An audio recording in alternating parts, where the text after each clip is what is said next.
Maybe it was the power supply. Wasn't working right. You got it plugged into this thing. Maybe this will work now.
few things, don't we? Yeah. Yeah, I think the one or two items, and I think you made the motion on those.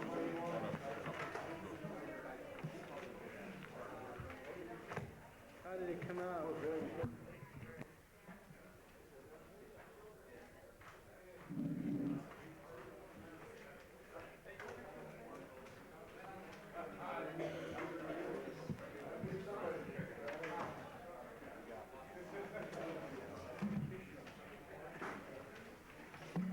I read the one end.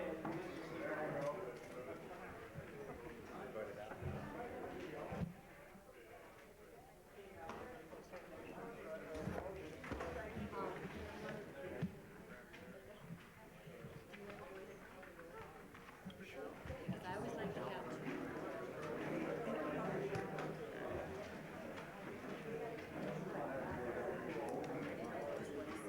I think it's folks Kind of like coming out of your community. Yeah.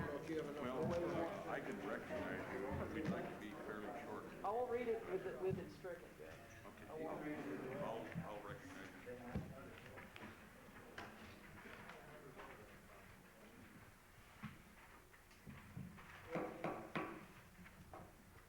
The meeting will come to order. I'm setting in at least for a portion of the meeting for Mayor Kemmis, who is at a school program for his children tonight. And as soon as that program gets the place where he can leave, he will be here. And Mr. Lucino is absent. No, he's with the same program. Oh, he's the same program? Well, he may be here later then also.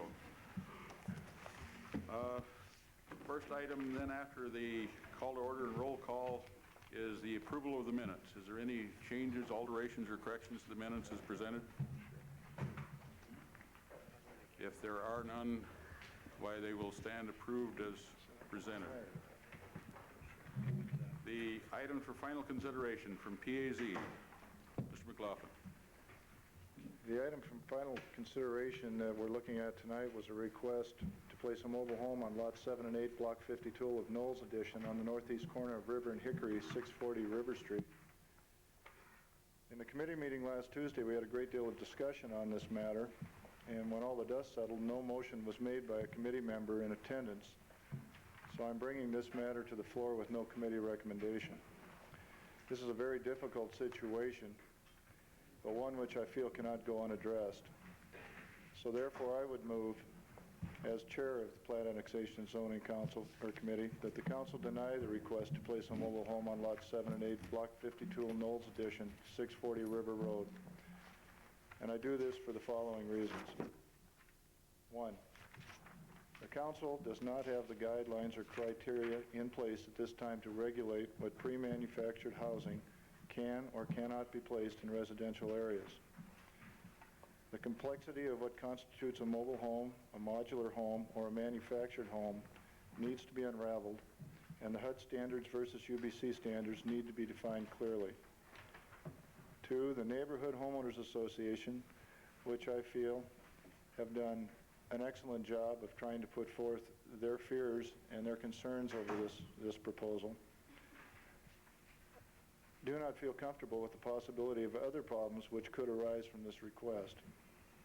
And last but not least, we are now in the process of revamping our zoning codes to bring them into the 20th century, and the issue of pre-manufactured housing will be addressed in that rewrite.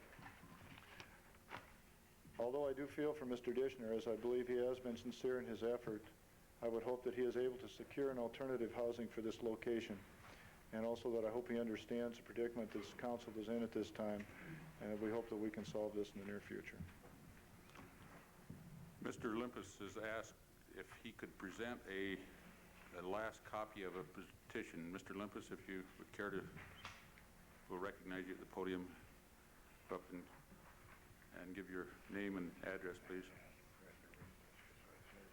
I'm Oscar Limpus. Just this evening, I received the signature of the last of the owners in block number 51 as a signature on this petition, which I've shown Mr. Sampson, and I will present it now. It has double importance because she was originally a protester, one of the protesters. There now remains only one protester, and that is Mr. Dilly, who lives on the property next to mine. And you'll recall that Attorney Leash at the last hearing on the approval of the zoning ordinance to R2 from industrial, that I made it possible for me to put a residence on that property. The attorney, Mr. Leach, said at that time he had talked to Mr. Dilly, that Mr. Dilly opposed any changes in the property of mine whatsoever. He said he was using it as his own personal dump and had been doing so for many, many years. And Mr. Dishner has removed 15 truckloads of that junk from the property and still has the basement to clean out. Thank you very much. Thank you. Comments from the council? Ms. Shea.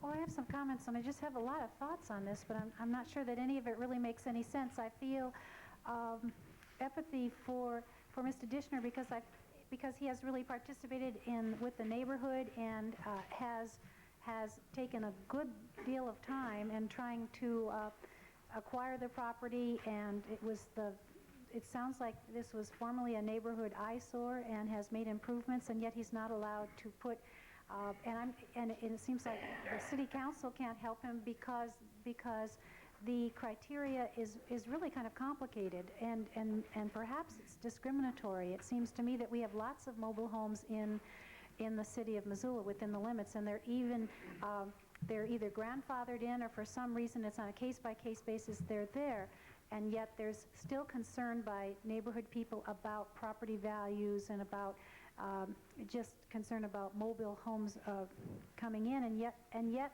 the definition of this is not a mobile home because it's not going anywhere. It's going to be in a cement foundation. That's not mobile. He's not going to be able to pick it up and take it away. It's a manufactured home. I don't know that we have fair and just criteria or uniform standards yet, and so I'm just kind of frustrated with the whole thing. Further comments from the council? Is this a roll call? Fred has his hand. Oh, Fred, excuse me. Excuse me. I'm real sympathetic with the concerns that Elaine has just spoken about, because I think that there has been some serious confusion about what standards do apply. Part of the confusion comes from the way in which city or the state administers building codes and the way in which the lenders lend on houses. You cannot finance a house if it does not meet HUD standards, but no jurisdiction builds or enforces HUD standards as a building code. You figure it out. Basically, they are the standards that FHA appraisers go and use when they go and crawl under the house and look to see if your foundation is intact. May not have anything to do with the building code that's in effect in a jurisdiction, but that's the way that things are right now. There have been a number of discussions at the state level to try and bring both practice and the building codes into closer compliance with or in excess of HUD standards, but the way that building codes are administered in the state of Montana is through the Department of Commerce at the behest of the legislature, which passes a new edition of the building code every so often. We're not going to be able to adjudicate that here. Any building code enforcing jurisdiction, such as Missoula, must enforce the state building code. The state building code is UBC, which doesn't have anything to do per se with HUD. There are aspects of it that are like HUD, but quite frankly, HUD standards are above the UBC standards. If you wanted to go out and build a house now to the UBC standards, you wouldn't probably be able to sell it because a lender wouldn't lend you money on it if it wasn't up to HUD standards. So everybody bills to the HUD standards. Anyway, that's the confusion, and it's kind of a source of irritation for a lot of people. And in this case, Mr. Dishner has the additional problem of having a manufactured house which has different standards still from the different HUD standards, and must also come under the additional stringent requirements of the UBC. Because of this kind of problem, we don't have the discretion, that is, the city of Missoula really doesn't have the discretion of deciding building code issues. The state dictates those. The city can either adopt them or not adopt them. We could not have building code inspection, and that would take care of this problem. It would just, Mr. Dishner and everybody else could do whatever they wanted for single family. But we're not in that situation. We have chosen to do that. We have chosen to enforce the code for below duplex in the city limits and in the 4.5 mile limit. Because we have chosen to do that, the motion that Larry has just made is the appropriate motion. I'm not sure that there will ever be a time, contrary to, I think, the hopes of some people, that we can figure this one out in any way other than to have what we have described as performance standards. But we will still have to deal with the building code issues on these particular structures, regardless of performance standards that we may put into our zoning codes. This is a real difficult issue because you have many different kinds of jurisdictions that are coming together over this one particular thing. And it doesn't get any easier when you have an active neighborhood group like the McCormick Neighborhood Association, which I think, if it could be worked out between the neighborhood and the property owner, might very well come to some sort of more satisfactory conclusion than the one that I think we're going to have to make here. But I'm real sympathetic with what Elaine says. If she'd like to go and talk to the members of the Department of Commerce, I meet with them on a all too regular basis, and she can drive over with me and find out why we can't do what I believe Mr. Dishner would like to do tonight. Further comments? Roll call. Oh, excuse me, Donna. I think this is one of those situations that no matter how we decide, it's unfair to someone.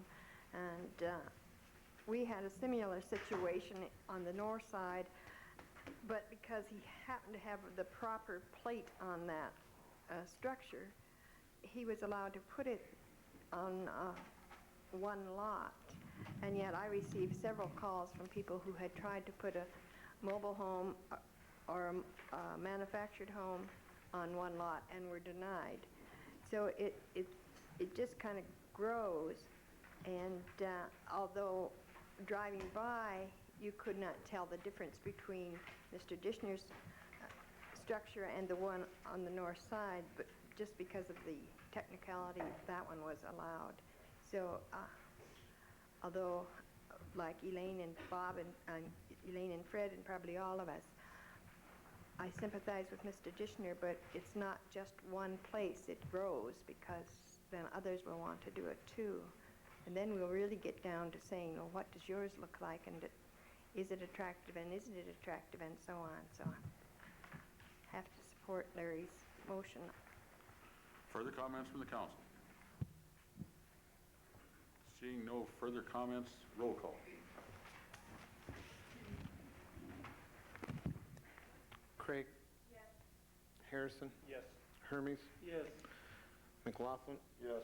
Potts? Yes. Reedy? Yes. Rice? Yes. Sampson? Yes. Schaefer? Yes. Shea? Yes. Wood? Vote is 11-0, I believe. Next items from Public Works Committee. Mr. Potts. This is an ordinance.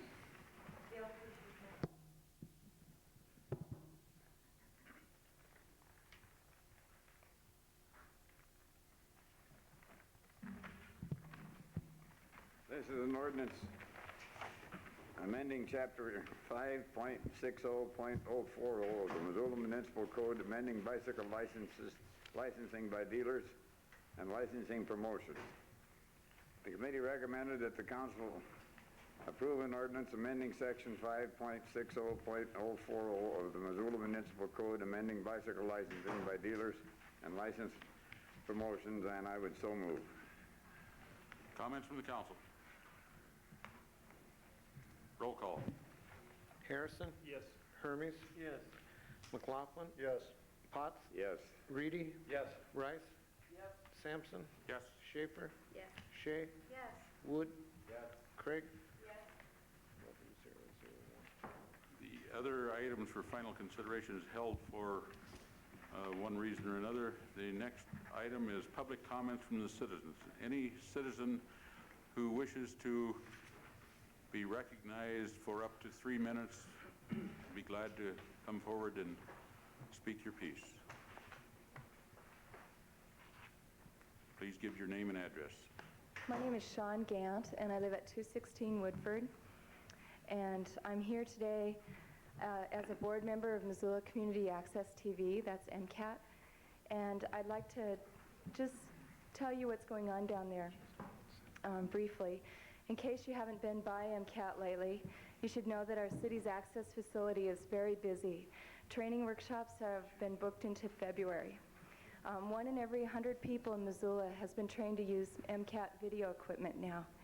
It was Executive Director Randy Ammon's plan, or his goal, to have 300 producers in two years, but we already have trained 445 in 8 months. Clearly, Missoula is ripe for access TV. How does this compare with access centers across the nation? One station near Denver with the same city population, budget, and staff size was ecstatic to have 4 new programs in September. In comparison, Missoula had 66 new programs cablecast last month. According to Randy Ammon, MCAT is the darling of the access world. And speaking of that world, the National Federation of Local Cable Programmers has chosen Missoula for its regional convention next September. That's 1991.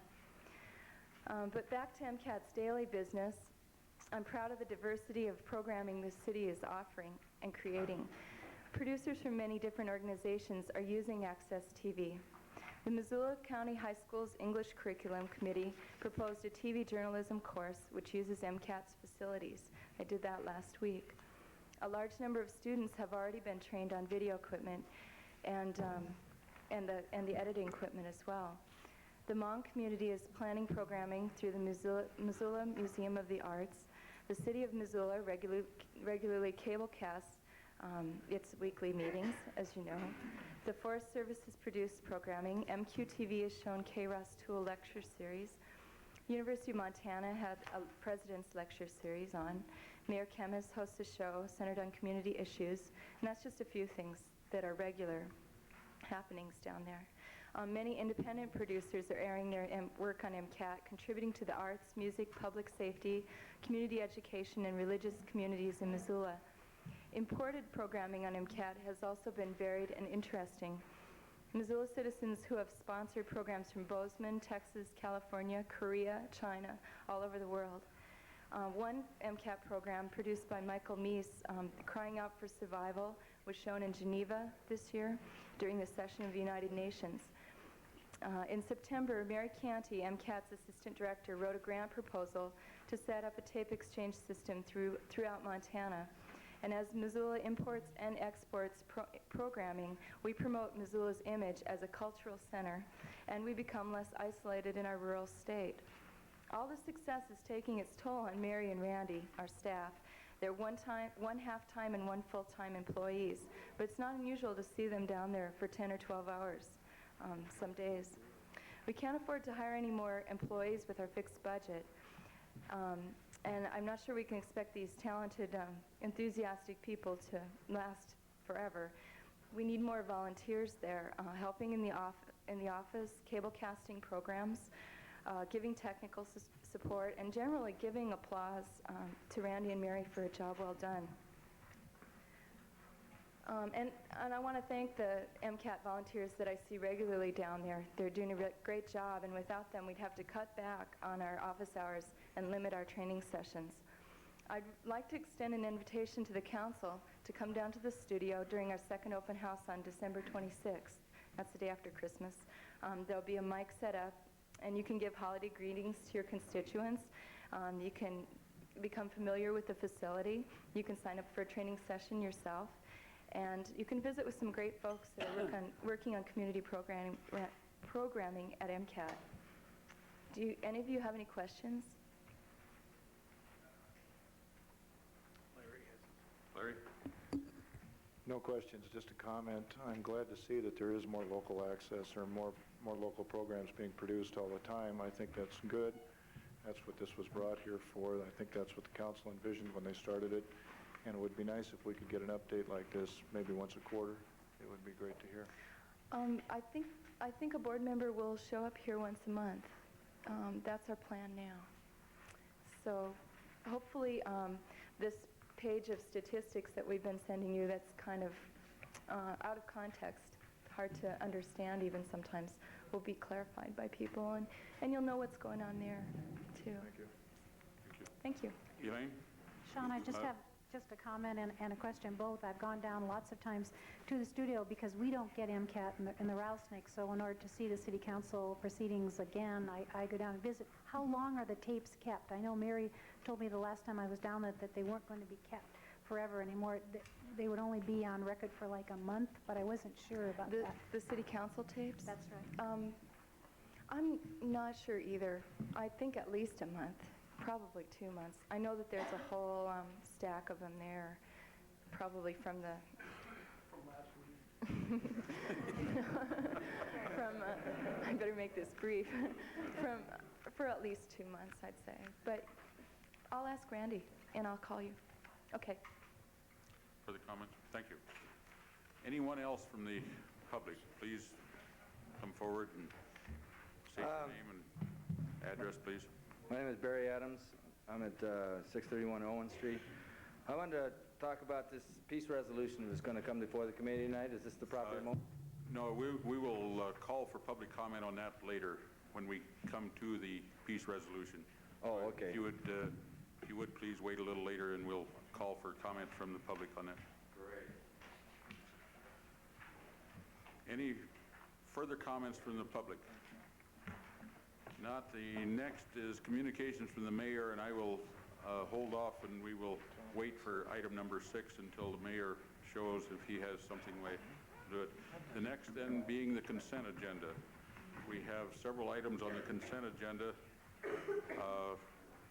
Mayor's appointment, Building Code Board of Appeals, Mayor's appointment to Board of Adjustment, contract award for unleaded gasoline, diesel number 1 and diesel number 2, fuels for calendar year 91, set public hearing for January 7th on capital improvement program, set public hearing on January 7th for revisions to fair housing ordinance, 1-year extension request for filing deadlines for phase 2 of Crestview Heights, and 5-year extension request for preliminary plat approval of phases 3 and 4 of Crestview Heights, DUI task force contract with the Health Department for November 1st, 1990 to June 30th of 1991.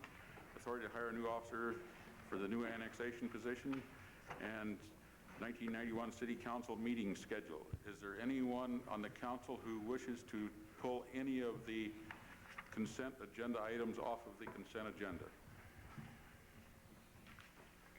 If not, we will Roll call. have roll call. Hermes. Yes. McLaughlin. Yes. Potts. Yes. Reedy. Yes. Rice. Yes. Sampson. Yes. Schaefer. Yes. Shea. Yes. Wood. Craig. Yes. Harrison. Yes. 11-0-0. Next item is committee reports. Appointments Committee. Ms. Craig. Okay. Conservation Committee. Al, I don't believe I have anything on the, for consideration. I would like to state that I believe the Russell Park West item will be adjudicated sometime in our lifetime, and that the pesticide discussion, I am hopeful to bring all of the various testimony that we have had to date into some sort of workable form so we can take up with that and put it into either an ordinance or resolution by early in January. And then, if I may, although economic development is not on the agenda for this evening, and although we do have a new business item that could come under economic development, I'm sure if we could, since it was an item that was Please do. referred, I'd like to ask that we suspend the rules to take up with the item We have a motion on the floor to suspend the rules for the Economic Development Committee. Discussion? All in favor of the motion? Aye. Opposed? The ayes have it. Proceed. On your desk this evening, excuse me, you should find a copy of an agreement to remit the unused portion of tax increment urban renewal monies to the City of Missoula for fiscal year 90-91 to the, gosh, this is also new to me. Who does this go to, Jeff? This goes to us, right? This goes to the City of Missoula, and it seems like it would be a nice thing to do, sort of a Christmas present. So this was on our agenda, but the agreement was not ready in time for the meeting, I guess, so that's what we would be considering here, and I would move that we approve this agreement, and Jeff is here to answer any questions you may have about this. Chair recognizes Jeff Badnock. Yeah, this is just a housekeeping chore. When Chuck and I put together the agreements to the various excuse me, taxing jurisdictions, we made them up for all the taxing jurisdictions, but we didn't make one up for the city, because I guess Chuck's thought was that we didn't need one, but in as much as we expect that in time the other taxing jurisdictions may want to examine the books on this issue or otherwise have some accounting for it, we felt that it would be wise for the city to be treated just like every other taxing jurisdiction, hence this agreement. The money is there, sign the agreement, and I'll process the claim. Any questions from Mr. Badnock? Jeff, if I understand this correctly, this is merely the treating the city in the same manner as the city treated the other taxing jurisdictions, and we're getting our cut out of the rebate that MRA is sending to all the taxing authorities. That's exactly correct. This will constitute the first half payment. In May, there will be another payment. Further comments? Mr. McLaughlin. Just that the dollar, Jeff, is the dollar amount to the city then $80,748.01? For the year? Yes. Yes. Thank you. Further comment? All in favor of the motion? Roll call. Okay. McLaughlin? Yes. Potts? Yes. Reedy? Yes. Rice? Sampson? Yes. Schaefer? Yes. Shea? Yes. Wood? Yes. Craig? Yes. Harrison? Yes. Hermes? Yes. 11001. Anything further from Conservation or Economic Development? Not a thing. Finance and License. Mr. Hermes. First is approval of reallocation expenses for Chief Administrative Officer. The committee recommends the council approve expending up to $1,600 from the mayor's budget for Dennis Taylor's reallocation expenses from Helena, and I would so move. I'd like to speak to this. Dan had talked about using $2,400, but the committee had agreed with Dan that to allocate $1,600 as a reasonable figure for Mr. Taylor. Comments from the council? All in favor of the... Fred had a comment. Fred? I hope that, while this does constitute a reallocation, what we're doing with Mr. Taylor is relocating him.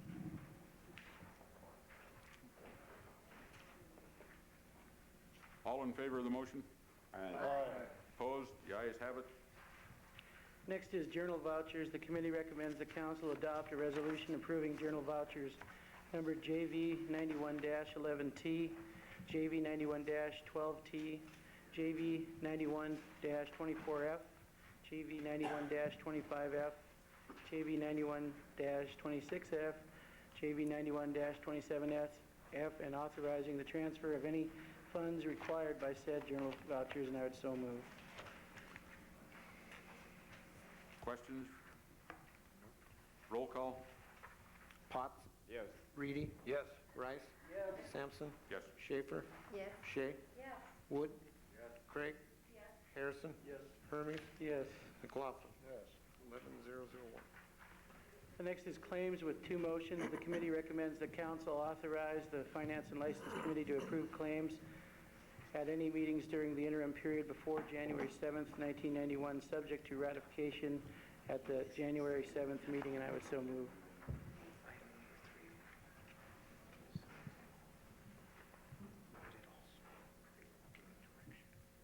Discussion? All in favor of the motion? Aye. Opposed? The ayes have it. I believe we forgot the item on the crime victims advocate position. Item number 3. I have held in committee on that, Al. There is a motion attached to that. Okay. It's both. It's held in committee for future approval of a contract agreement with the county, but at the same time, there's a motion to direct the staff to proceed with the drawing up of that contract. Okay. Can we finish claims? Yeah. Second motion? I'm sorry. That's okay. The committee recommends the council approve claims totaling $753,711.26. I would so move. Discussion on the claims? All in favor of the motion? Aye. Opposed? The ayes have it. We'll revert to item number 3 on the report. Last one is funding status of a crime victim advocate position as a result of vacancy.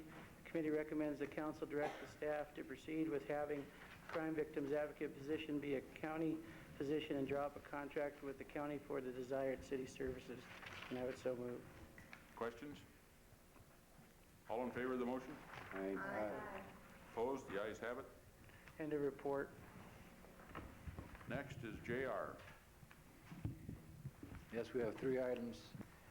The first item is to set a public hearing on the capital improvements program. Those were in the consent That was in agenda. consent agenda. That one? There? All right. Yes. Both of the hearings were in the consent agenda, Jack. Okay, then we'll move along to the peace resolution. Now this was, we didn't start to discuss this till about 5 minutes to airtime, as I would put it. The motion that came out was to approve this resolution excluding the final paragraph, but I think in fairness to Fred, I'd have him read the whole resolution. Mr. Rice. I'm sorry, Jack. I agreed to read the whole resolution if that were the motion. I did not agree to read the resolution if it were amended. I think that the amended motion should be read by the person who made the motion in committee. I think that would be appropriate. Mr. McLaughlin. Since I am the party in the committee that moved the amendment, I will read the resolution as it now stands. And this is the resolution that's on the floor tonight. A resolution of the Missoula City Council and Mayor in the spirit of season urging a peaceful resolution to the Persian Gulf crisis. Whereas the Iraq-Kuwait conflict in the Persian Gulf has brought about worldwide concern and reaction, and whereas the long-term stability of the region is dependent upon open and forthright discussion of a host of issues, including but not limited to Iraqi claims against Kuwait for drilling in the Ramallah oil field, restoration of Kuwait as a province of Iraq, the treatment of indigenous minorities in Iraq and throughout the Middle East region, the domestic situation in Jordan, and the condition of Palestinians in the occupied territories.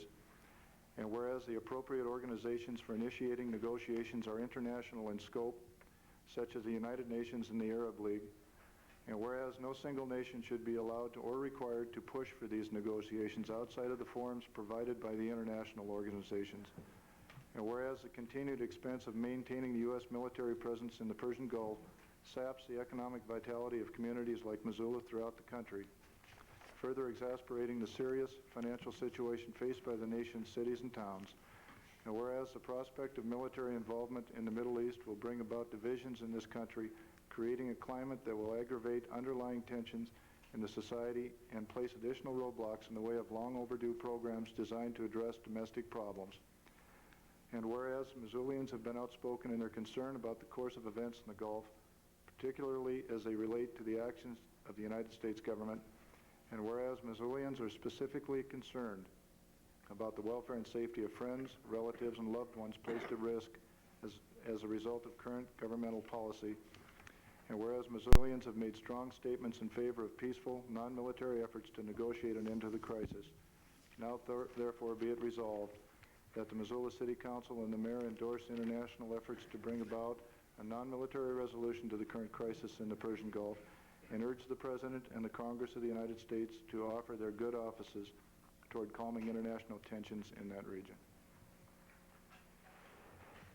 That is the resolution as amended.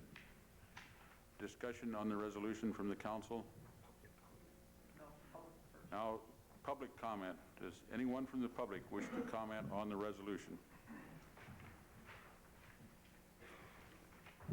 My name is Barry Adams. I live at 631 Owen Street. And I'm here with my 15-year-old son, who is now signing his name conscientious objector to all of his papers at his school, because it is a way to establish that he is not interested in this present war or maybe any wars. I'm a Montana native, and I served in 1963 to 1966 in the Navy. I must call a Vietnam-era veteran, I guess. I got out of the service. I was opposed to the war. I still am. I'm still opposed to the same war. It's the same war as far as I'm concerned. There's no difference. 20 years ago, I got out of the service. My own family and I split over the war, the Vietnam War. My family and I are now split again over this war. My family feels that Saddam Hussein is too insane to be left wandering around over there in the Middle East, and they have sort of led all of the hype about all of the how bad Saddam Hussein is. On the other hand, in my mind, we have another evil, which is these fascists like George Bush, pardon my language, King George Bush, who is now an oil man, now wanting to get his own action going in the world, become a world power, get over his wimp image, whatever it is that it's required for him to do, but he wants to see some young people die. I am opposed to it unalterably from now until the end of this thing. Regardless of whether the United States goes to war or not, I'm opposed to this war. 20 years ago, I got out of the service. I helped draft evaders in this country. I will again. Right now, I've talked to thousands of young people, young men and young women, who are not going to go to this war. This country is going to divide and become a Lebanon if you allow this war to happen. Obviously, the folks in this room will not have as much say as other people. But George Bush believes in the 1,000 points of light. Missoula is one of those points of light. Your wisdom, by passing this resolution, sending out this vibration, that there is people who have the wisdom to see that peace is the only answer here, and the war is not an answer here. It is not an answer here. I attend every year peace gatherings all over this country. I belong with this group called the Rainbow People. Over 300,000 of our people gather in different places all over the world, in Europe, Asia, all over the United States. We're trying to develop a culture of peace here. We're trying to raise our children to understand the difference between war and the other thing. We're trying to develop what's called a peace culture. A year ago, the Berlin Wall came down, and we were all looking forward to a peace dividend. I'm still looking forward to a peace dividend. So, I thank you that it passes. And I'd even like the last part here, where it says, be further resolved that the Missoula City Council and the Mayor stand opposed to the unilateral use of force or declaration of war in the Middle East on the part of the United States government. The United States government has committed a lot of crimes in the past few years, including going into Panama to go and oust this Noriega, which is kind of like, I think Saddam Hussein got the idea from George Bush. Go in and oust the bad Kuwaitis. This has happened. It's sad. I'm against this war. I'm for the peace. I'm glad you're doing this. I hate to see the National Guard people here from Montana, neighbors and friends and citizens, go out, take part in what is going to become a form of genocide when they do whatever they call selective airstrikes, and they start killing men, women, and children in Iraq on both sides. All those National Guard people are going to come home here. They're going to have their blood on their hands, just like we have. They're going to live here in this neighborhood. They'll have taken part in genocide on command. I took part in genocide on command. I've lived with it for the last 20 years. Believe me, you may not see that this is like Vietnam, but I see no difference. The only difference to me is that it's sand instead of jungle. So thank you for bringing this thing up to the City Council. Thank you for standing up in whatever way you do for peace, and thank you. Mr. Reedy, Could I ask you a question, please? Yes. you yield to a question. Seeing this didn't get out till 10 o'clock this morning, how did you find out about this resolution? How did I find out about this resolution? Well, it's been asked around the community ahead of time. I heard from Will Wood. I heard that with one of the council members. I think that it's pretty common knowledge in a lot of places.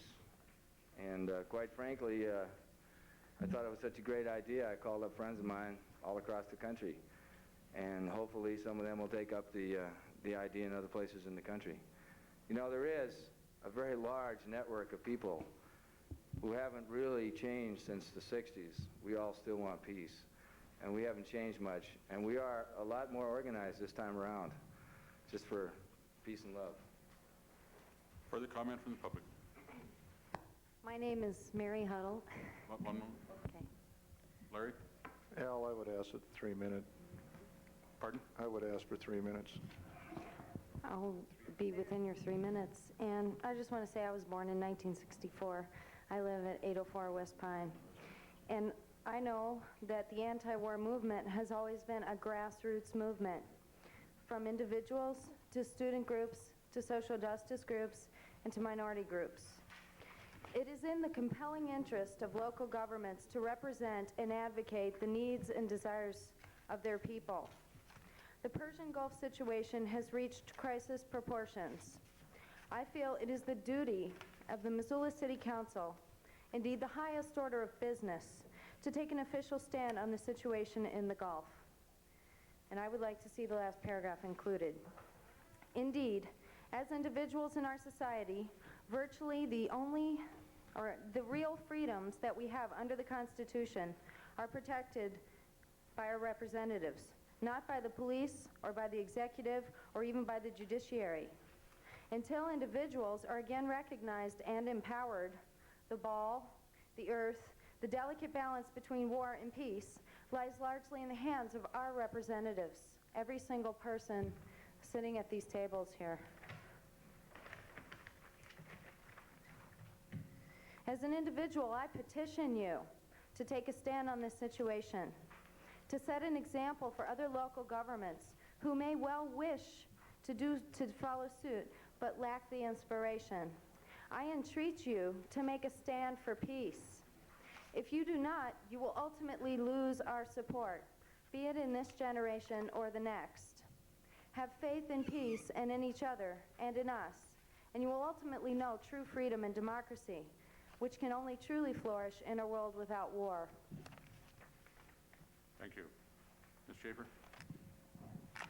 It's my understanding of the rules that you cannot enforce the 3-minute limit unless you do it prior to the start of the public hearing. It isn't fair to do it after the public hearing has been started, because it is not a general rule that applies to public hearings. That's correct. However, we would ask you to be brief as practical and don't restate the obvious. Further comments from the public? My name is Jeff Weldon, and I live at 24460 Doney Road. I'm the current chairman of the Missoula County Democratic Central Committee, and I've come this evening to speak in favor of the resolution. By way of support, let me pass along to you, please, a resolution passed last month by the Missoula County Democratic Central Committee. Quote, a resolution passed by the Central Committee on November 13th, 1990. The Missoula County Democratic Central Committee stands firmly opposed to the escalating United States military involvement in the Middle East, a policy that is morally careless and politically unsound.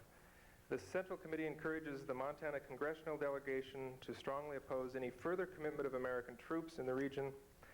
The Congress must be very careful of the President's motivation and ensure its constitutional control over this issue.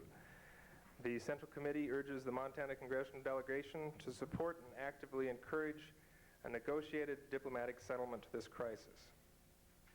In the spirit of this resolution, I urge this legislative body to endorse the sentiment of the scores of Missoula citizens who in recent weeks have expressed opposition to our military posturing in the Middle East.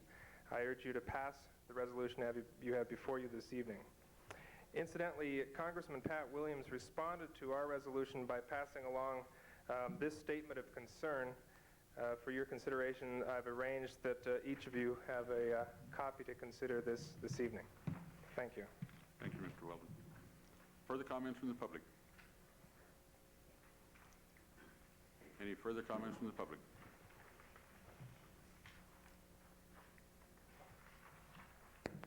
My name is Jim McGrath. I live at 1626 Cooper. One of the things I do, like many of us, I try to recycle and reuse paper. And a certain kind of paper you can't recycle very well, or envelopes. I get a lot of junk mail. So what I do on them is I write down lists of things I have to do on every day, and try and get as many of them done. And on a busy day, I always have many things on the list that I didn't get around to doing. One thing I've been concerned with for the last several months is this whole pending war, and I've been worrying about it and putting a lot of time and energy into opposing it and arguing for peace. And because the consequences of this war are so unimaginable, so devastating. And it takes time and energy of mine away from other activities that are very, very important. And I kind of resent that in some ways, but I still have to come out and speak for peace, especially in this context. And I think that my personal experience is somewhat similar to our society's. And if you'll bear with a bit of a rhetorical conceit, let us see this as society's little list of things to do. And if we get into a fighting war over there, and even as we are geared up to do so with the amount of resources we're committing over there, these are perhaps a list of things that we will not be able to do. Economic development. The peace dividend will be eaten up. It is already happening. The economy will be trashed. The debt will increase for sure. Education. Given the first circumstances, we will not have money to do a lot of things that we need to do, and we probably won't have very many students, at least male ones, in our universities. And the environment. Cleanup is urgently needed and very expensive. No can do, not if we're spending all our money blowing up tanks in the Middle East. Housing. Research and development. We'll only have research and development for war. We won't have any new products. We won't develop alternative energy. We won't come up with many things that we will need in the next century. Healthcare. Healthcare in this country is in a crisis situation. We'll have wounded bodies coming back from war to add on to that, but we won't have any resources to commit to it. And a free society. Many freedoms in society go by the wayside as national security issues become predominant. And the list goes on and on. I think you get my point. This is a war that we can't afford, and our children can't afford. And every minute that we're over there, we're spending money that we should be spending here at home on urgent problems. And I think that anything that each of us could do will help,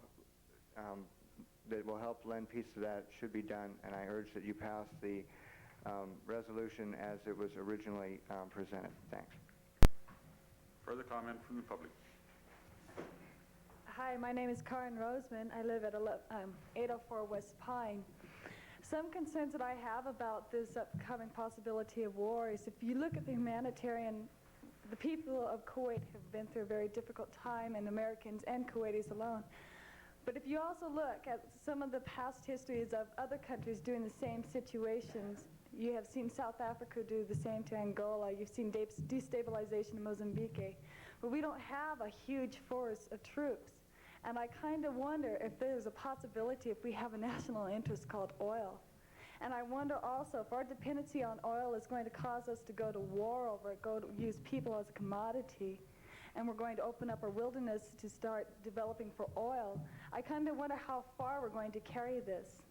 I ride my bike every night to the Village 6 Theater where I work. And every night I go along the busy streets along the highway, and I get people coming this close to me with their cars. My bike can't do much damage to their cars, but their cars can do a lot of damage to me. And I wonder if Missoula is ever going to start developing more so that we can start using alternative energy resources, so we don't have to be driving our cars, so we don't have to be going over to war over it. You know, it's kind of frightening when you think of people biking at night like I do, because I don't want to continue to use the gas, continue to use this resource that has an ending point. Whereas we are now, we have a 60-year supply, and we're going to fight for a 60-year supply. To me, it's futile. It's got to end somewhere. Further comment from the public?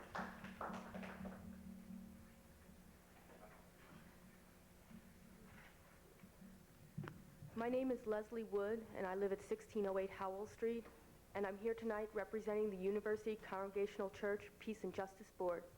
We discussed the Persian Gulf crisis in our monthly meeting last Thursday, and we agreed that we all are scared of war. We hope there will be continued discussion to resolve the crisis and oppose the use of violence. Our board urges the City Council to support the resolution. Thank you. Further comment from the public? My name is Craig Evans. I live at 416 East Pine Street. I would just like to say that I think this resolution is a very mild resolution to our government. Given the injustices that the Palestinian people have suffered over past years, I don't see any reason why we cannot, as Missoulians, see that those people deserve a homeland just as much as the people of Israel do. And if Saddam Hussein comes up with a peaceful, negotiated offer to this settlement, or a settlement to this whole situation by requesting that that the United States call upon Israel to withdraw from the West Bank and Gaza in exchange for a withdrawal from Kuwait, I don't think that that is an unreasonable request, because I think that that's what we should have done a long time ago. So I think that this particular resolution is a very mild one compared to what it could be. Further comments from the public?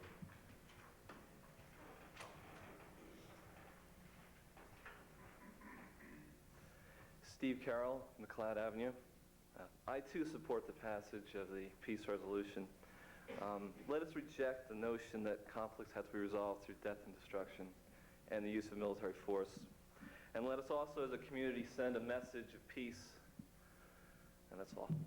Thank you. Thank you. Further comments from the public? Comments from the council of the resolution as amended. Mr. Lucino. I'm sorry that I was late tonight. I want to understand this resolution. Is it true that the final paragraph has been struck? The final, be it further resolved, has been stricken in committee. We are now taking up the resolution as amended, which would be without the final, be it further resolved. Point of clarification. Okay. Mr. Rice. Yeah. The motion on the floor has not been amended. The motion on the floor is as it was amended in committee, but is in fact the main motion. I want to clarify that because it is my intention to make the amendment to include that paragraph, and under our rules, we cannot consider an amendment until the previous amendment has been taken care of, and I wanted to make sure I could do that.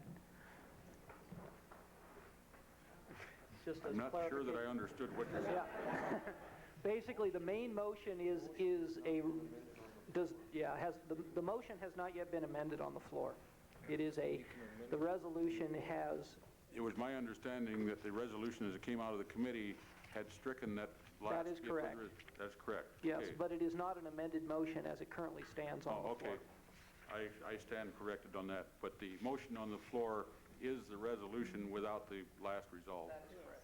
But it is not an amended motion as far as the council as a whole committee is concerned. Mr. Reedy. I will support the motion as amended by Larry, and I would make the comment, too, that I respect each and every one of you's opinion, but I think that the other side of the coin is that nobody has been informed that might be opposed to this resolution. I don't see one person in it. Was any veterans organization notified, or do we don't let everybody know, Fred, or what? Mr. Rice. I have spoken to, I believe, two of the people who spoke this evening prior to this, as I indicated to you, and plus Mr. Wood. I believe that the referral of this particular resolution was a matter of public record. I do not for a minute believe we have heard all the proponents or all the opponents that could conceivably be amassed, and I would hope that there are a lot of people who would talk about this, and I would hope that if we do pass this resolution or some other resolution, there will be people who discuss it in the future. I don't believe it should stop here. I believe it should go forth from these halls and reverberate. I think that's important. I would like also to speak in favor of adding the last paragraph and explain the logic for why the last paragraph was included. Excuse me. Some of the previous speakers, proponents in favor of this resolution, have spoken to that. And that is what happens when an executive takes it upon his or herself to place people at risk and in jeopardy, and then returns to those same people and says, well, we now have you at risk and jeopardy. Do you back these people up that I have placed at risk or jeopardy, or do you want to leave them hanging out? In searching for the right kind of language to talk about that situation, I came up with the language in the final paragraph. It is not perfect, but the intention, as I would like it stated here, is that no executive, whether it be at the federal level, at the state level, or at the local level, has the right to commit without adequate consultation with the people that stand behind that executive. Our country is based on the notion of popular sovereignty, which is to say that sovereignty does not stem from the executive to the people, but from the people to the executive to the legislature. And if that particular principle will not be adhered to, whether it be at the state or at the local or at the federal level, I believe that the people have the right and ought to state that that is the case, and that is the intention of the last be it further resolved. And I would like to move that that section be included, that the motion be amended to state, be it further resolved that the Missoula City Council and the mayor stand opposed to the unilateral, and I emphasize unilateral, use of force or declaration of war in the Middle East on the part of the United States government.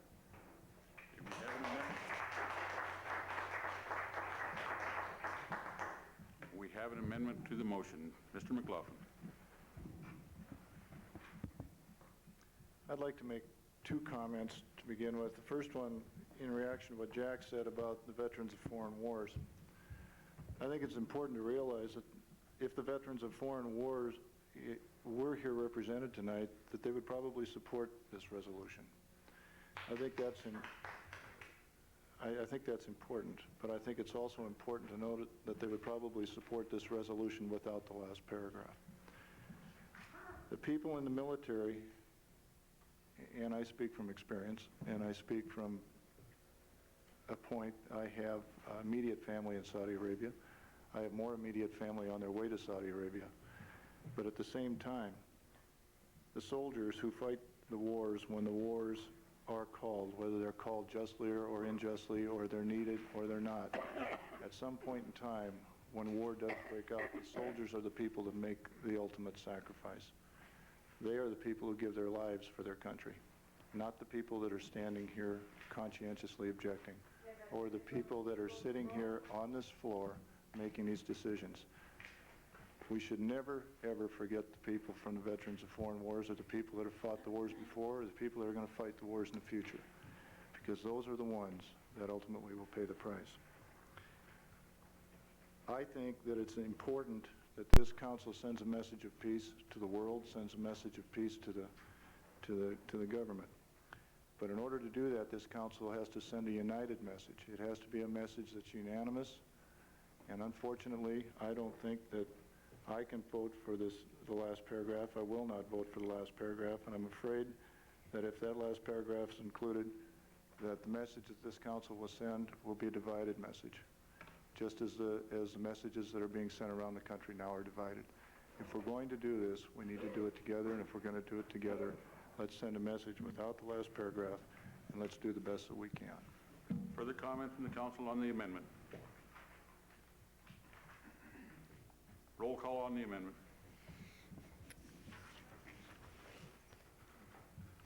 Reedy. This will be on Fred's proposed amendment. No. Rice.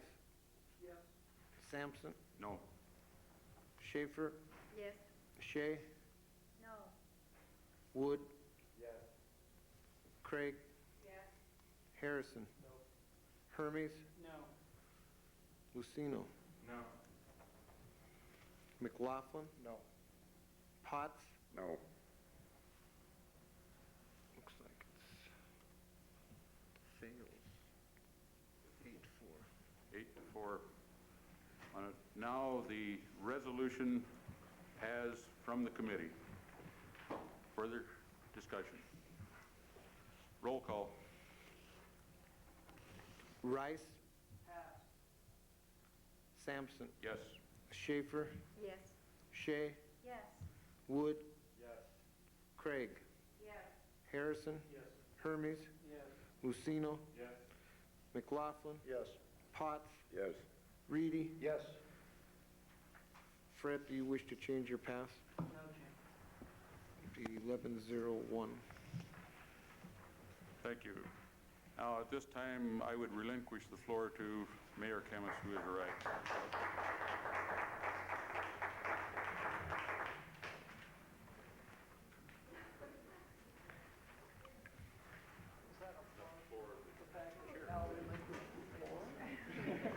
There's where we're at. Never has the gavel been passed to such a... We haven't had mayor's comment. Or somewhere along those, maybe after. I'll grab my shirt.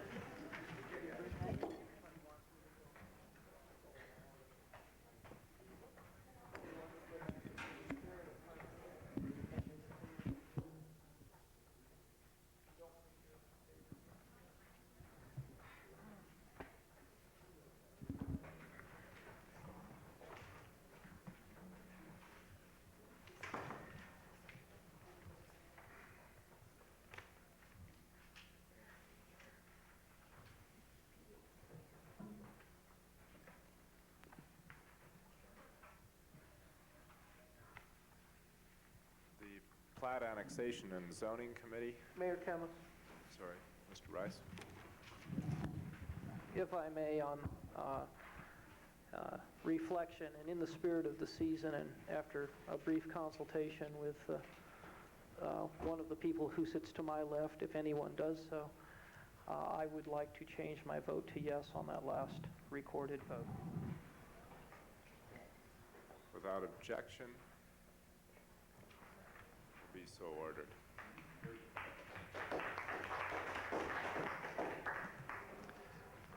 Dan, plat annexation and zoning is all taken care of. It's been held, the last one was held. to get further information from staff as to the sewer allocations. Public safety, anything to report? Those have all been taken care of, but I do want to thank whoever chaired the meeting while I was gone. The meeting minutes don't reflect who did, but someone must have. Thank you. Public Works. Mr. Potts. There is one item yet. First was final consideration on the bicycle licensing, and this is an engineering service contract for the Reserve Street Sewer Interceptor.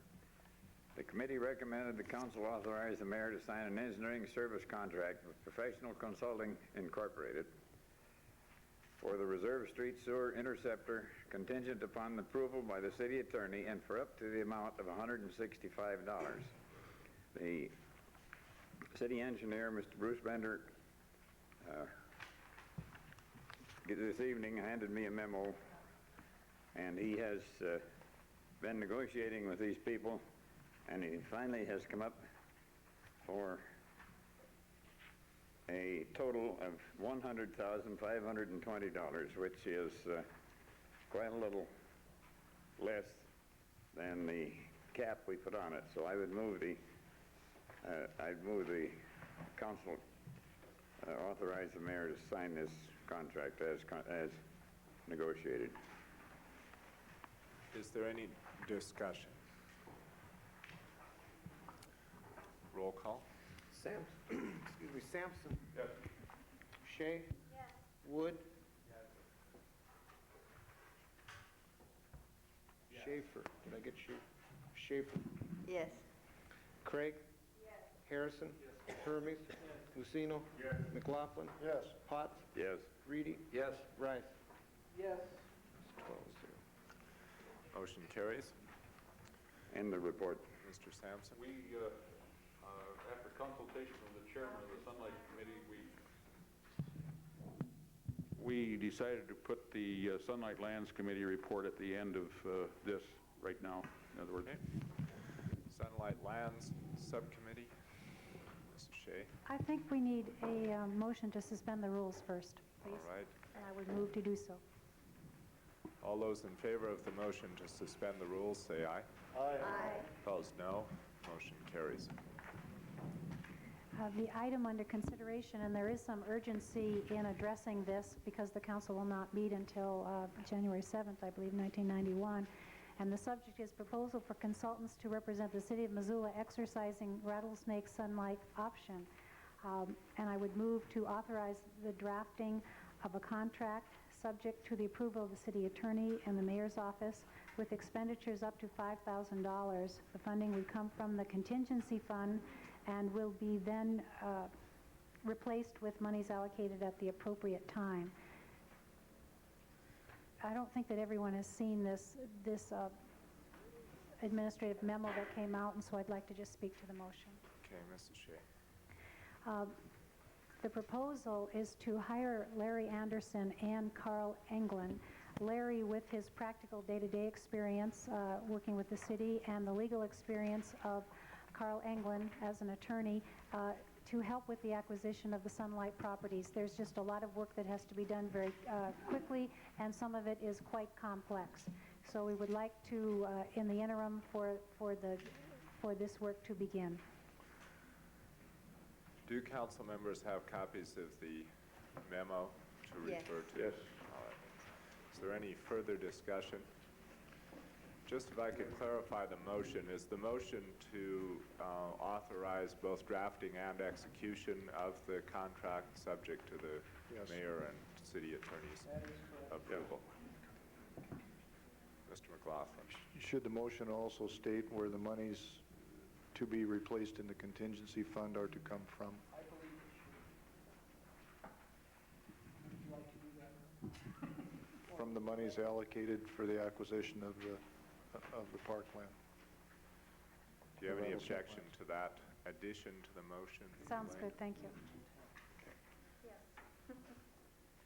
I apologize for bringing this to the council at the last minute. We have been trying to figure out exactly how we're going to get through the last stages of the exercise of this option, and the more that we have looked at it, the more clear it's become that we really do have to have somebody on board that's able to devote a considerable amount of attention to this. We need various kinds of expertise.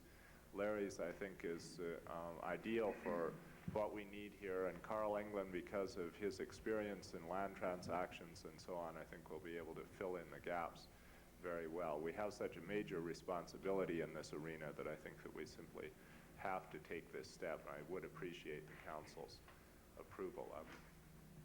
Is there any further discussion? Roll call. Schaefer? Yes. Shea? Yes. Wood? Yes. Craig? Yes. Harrison? Yes. Hermes? Yes. Lucino? Yes. McLaughlin? Yes. Potts? Yes. Reedy? Yes. Rice? Yes. Sampson? Yes. 12-0. Motion carries. We'll go on then to comments of city council members. We'll begin with Mr. Harrison. Mr. Hermes. Mr. McLaughlin. No comment. Mr. Reedy. Merry Christmas to all, and I want to thank Larry Anderson for the good work he's done here and the help he's given me over the years. Mr. Sampson. Likewise, Merry Christmas, and since this will be the last council meeting I have with Larry Anderson as administrative assistant, why, job well done. Mr. Potts. Christmas greetings to everyone. Mrs. Shea. I'm glad at least half the contingent on the opposite side of the room remembered that Christmas was almost here. I did two things just recently that I've never done before. One, I went to the amateur boxing meet that there was a boxing card on Friday night in the old Loyola gym.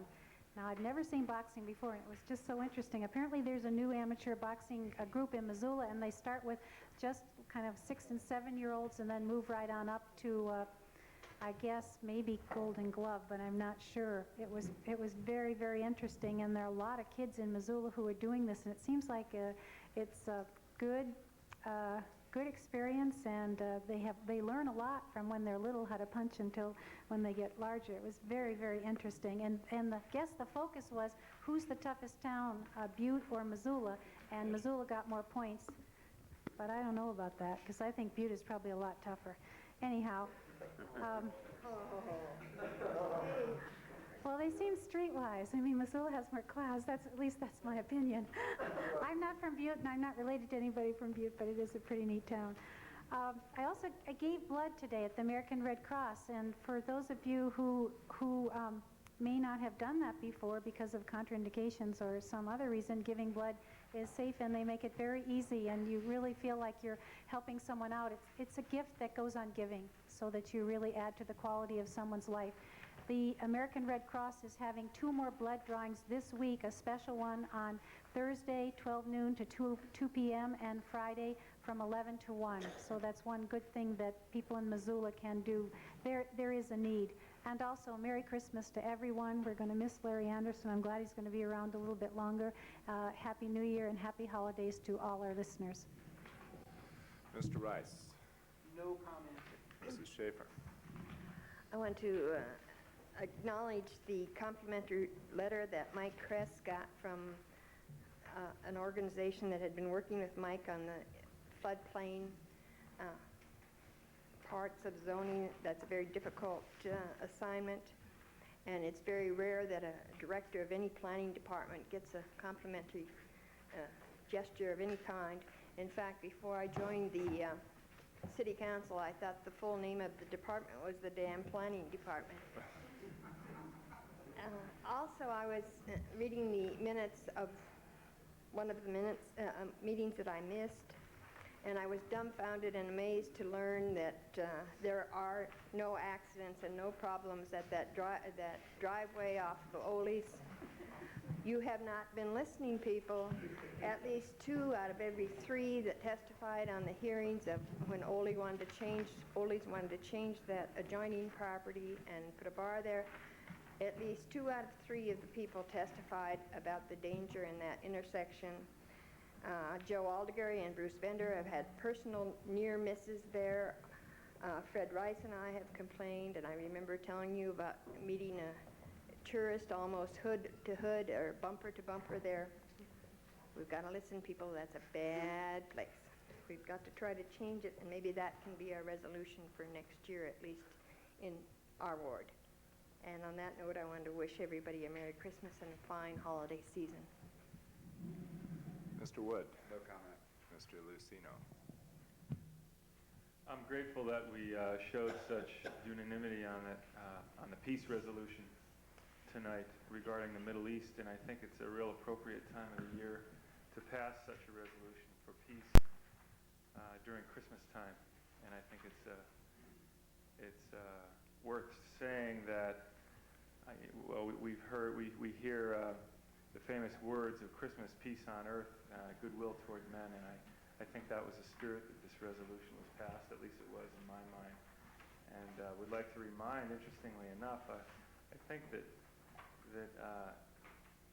Christmas, when you take all the cultural aspects out of Christmas, the gift giving and all the tinsel and all the lights, and you strip it down to the lowest common denominator, it leaves Jesus Christ, and He's what Christmas is all about. And I'm thankful for His message of peace. And we can legislate and try and mandate peace, but I think it comes down to peace in our hearts, and that's where it starts. And I would encourage everyone in Missoula to pray for Saddam Hussein and pray for our leaders. And we know that it's the leaders that create the wars. Thank you. Merry Christmas. Mr. Craig. The Missoula Food Bank is having their holiday food drive. In 1990, they served over 20,000 people in Missoula, and 46% of those people are under 18, so don't forget them, they need us. And also, I was at a gathering of a group of football fans the other evening, and they told me whenever the football game gets boring, they have gotten in the habit of switching to the city council meeting, and they're kind of getting hooked on it. So welcome to all the bored football fans. Merry Christmas. Mr. McLaughlin. I'd let this pass, and I shouldn't have done that. I'd like to thank Larry Anderson also for a number of years and the help that he's given to me personally on the council. Larry's done an outstanding job as the mayor's assistant and has gone above and beyond his duties time and time again. Whenever you need anything, Larry's Johnny on the spot. He's got it. If he doesn't, he gets it. And I know I'll always appreciate it, Larry. You've done a fine job. And as you talk about Christmas, going into Christmas and peace, when you talk about the resolution that we just passed, I think it's appropriate for the council to do so. I'm glad we did. I'm glad it was unanimous. Maybe a quote from a famous American. And Dan, maybe you can tell me who said this when we're done, but when you think about the Middle East, you think that injustice anywhere is a threat to justice everywhere. Does the mayor know who said that? He doesn't. That's a quote. That's a quote from Martin Luther King.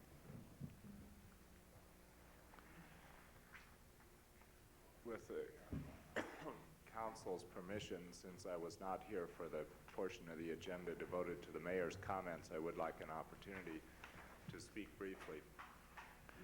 As many of you have expressed your appreciation for Larry Anderson's service to the city over the last few years, I would just like to add mine, and I probably have more reason than perhaps all the rest of you combined. I asked Larry to step into a very difficult situation. We had understood from the time that I was elected that I would need the opportunity to select my own assistant. Larry was always entirely understanding and entirely supportive of that, but at the same time I did ask him if he were willing to do it, to serve during a transition period. And he did offer to do that. I have enjoyed very much working with Larry, but I have above all been impressed by his loyalty, his dedication, and his professionalism.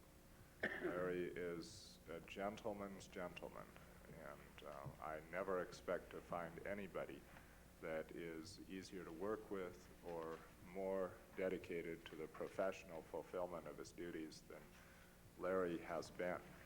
We're going to have an opportunity as a city to express our appreciation to Larry on Friday afternoon at a party here at City Hall, and I would ask all of you if you're able to come to do that. But I do want to take this opportunity to say thank you to Larry, and I, for one, am very glad that you will not, in fact, be leaving City Hall anytime very soon. We'll go on now to comments from staff. Are there any members of the city staff that would like to address the council this evening? Mr. Anderson. This is so much fun, I'll probably stay on for another transition period here.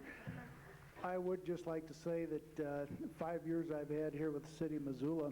By the way, my name is Larry Anderson, Administrative Assistant for the record. It has been a challenging job. My first couple of years here with relations with the council were probably somewhat rocky. They're not always looked upon with fond memories, but it's been a challenging job, a very exciting job, and I've just been very glad to be a part of municipal government here in Missoula. When I came to Missoula after attending the university here back in the mid-60s, I wanted to find a way to help repay Missoula for the education that had been provided to me here, and it's been a unique opportunity. It's one I wouldn't have missed, and I've enjoyed working with all of you, and I want to wish Missoula the best in the years to come. I think it's a very fantastic city, and I'm glad to have been a part of the progress that's been made here in the last few years, and wish continued progress in the future. So thank you. Is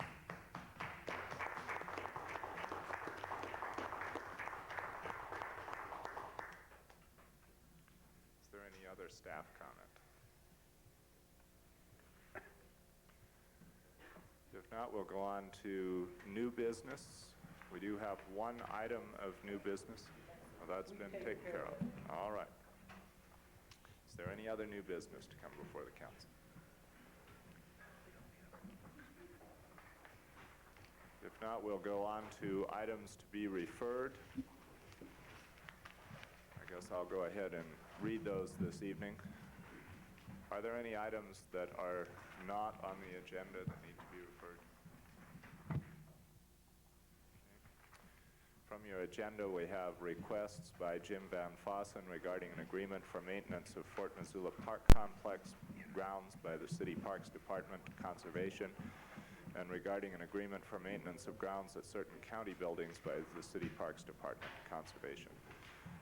A request by Jeff Badnock regarding the Missoula Redevelopment Agency bylaws to economic development. Requests by Chuck Stearns regarding claims to finance and regarding contract with UM for baseball internship to finance. Request by Jim Oberhofer regarding contract award for police cars to finance. Request by Zoe Mahesky regarding amendments to city floodplain regulations to PAZ. A request by Chuck Stearns regarding change order to Ernst & Young sewer rate study contract to complete the project to the Public Works and Sewer Rate Subcommittee. And a request by Bruce Bender regarding postponement of sidewalk installation at 916 Southwest Higgins to Public Works. Any other referral items? If not, we will go on to announcements of committee meetings. Finance and license. Finance and License will meet this Thursday at 3 o'clock, be the 20th. We will also, I will not be here, but the committee will meet also at 7:15 before the next council meeting. And in addition to that, at a call of the chair, who will be Jack Reedy, they may meet at a Thursday in between, depending upon the load of claims and so on and so forth. The chair may call a meeting on any Thursday in between that and the next council meeting. Judicial review. No meeting. PAZ? Is there any reason we need to meet? First time ever, huh? Amendments to the city floodplain regulations. Jim, that's, nothing needs to be done on that right away, does it? Do you have any? Floods aren't scheduled until probably March. March or April? Early April? Unless they show up next week and we wouldn't be able to deal with it. Where's it going to be? We're not, because PAZ is not going to meet. Robbie, you care? Public Works? No meeting. Public Works. Oh, I'm sorry. Public Safety? I just gathered there'd be no meeting since there wasn't any referrals. Public Works? No meeting this year. Budget Committee? Chuck's gone, no meeting. Cable TV? I will meet January 9th, so no meeting till. So you can tell it on the 7th. Conservation? I don't see any reason that these agreements, unless somebody has information to the contrary, need to be addressed until next year. If they do, for some reason, and Jim Van Fossen wants to meet, we will meet the last Thursday, or excuse me, the first Thursday of the new year, but not unless Jim says we have to. Okay, so there, unless you hear from the Parks Department, no meeting. Economic Development? There will be no meeting. Rules? No meeting. We have no rules. Sewer Rate Subcommittee? Does this change order need to be done soon? Chuck wanted it on the, he wanted it on and then he He left. won't be back until when? Might be the 2nd. I think Chuck would appreciate it if the committee could meet on that prior to the next council meeting. Why don't we schedule a meeting for 7:15 before the next? We can meet in a different room. There's only a couple of us. I think all we'll have probably is claims, so we can move finance up to 7 and you can meet at 7:15 or the other way around. That's up to Mr. Reedy and you. I'm going to be gone. I don't really care which one. We can meet at 7. Yeah, we can meet at 7 on the 7th. Sign Ordinance? No meeting. Sunlight Lands? Jim, do we have to meet before January 7th? No, we have to be available. We're just going to be, Something a week during New Year's, right after New Year's, we ought to have an agreement coming. You might want to take a final look at the language. Transfer of property, hopefully will be far enough along, we can bring that up. what is Thursday's date after New Year's? The 3rd? The 3rd. Yep. Okay, what time is good for you, Fred? Larry, Thursday, January 3rd, 4 o'clock. Will you be here?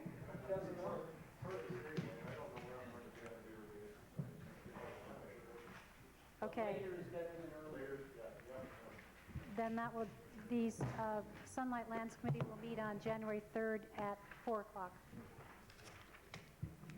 Finance and License Thursday this week, December 20th at 3 and January 7th at 7:15 p.m. No judicial review, no plat annexation and zoning, no public safety, no public works, no budget, no cable TV, no conservation, no economic development, no rules. Sewer Rate Subcommittee, January 7th at 7 p.m. No sign ordinance. Sunlight Lands Thursday, January 3rd at 4 o'clock. And I'm out of here tomorrow. Goodbye. If there is nothing further, the meeting is adjourned.